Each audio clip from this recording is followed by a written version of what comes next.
Яна е на 20 години и учи социални дейности, за да помага на хората. А преди 2 години, за да изглежда добре на бала си, на нея й помага благотворителната инициатива "Облечи дете в нужда". Възползвах се от инициативата преди 2 години. Избрах 2 рокли за изпращането си, дипломирането си. Свързаха се, разбрах от настойника си за самата инициатива, дойдохме, жената ни прие, разглеждахме рокли, пробвахме се една ръсничка. Да, и общо взето беше страхотно преживяване. Ти какъв цвят рокля всъщност си избра? Черна. И двете бяха черни, като едната беше черно-бяла, много хубава, с лека дантела отгоре, малко по-къса, а другата беше изцяло черна, с дантела по гърба, която отпред беше къса, отзад дълга и на фона отзад имаше пеперуди. Много цветни пеперуди.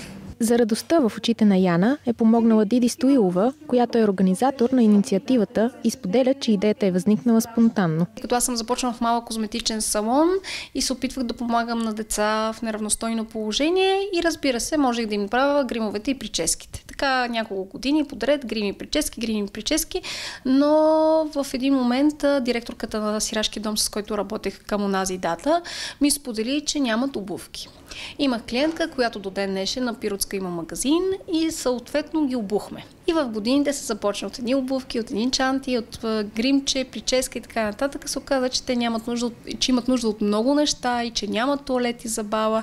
И от една рокля моя, втора рокля, всички мои клиентки ме подкрепиха. Инициативата има нужда не само от рокли, но и от мъжки костюми. След 2000 година има страшно много деца, сирачета и в неравностойно положение, които са момчета от силния пол. И миналата година закъсахме страшно много с мъжки костюми. Включително няма да забравя един волейболист, огромен, нямаше костюм за него и се намери от един дарител. За да може и тази година да бъдат облечени още деца, Диди призовава. Ако имате рокля, бижута, обувки, аксесуари, които ви пречат, с която сте били кома, шаферката, дори и булченската си рокля, имаме миналата година уникална булченска рокля, която я бяха преправили и съответно стана уникална рокля на красива абитурентка. Ако желаете и вие да дарите, може да се свържете с организаторите на посочените контакти в интернет страницата на Евроком. За новините на Евроком, Глория Христова.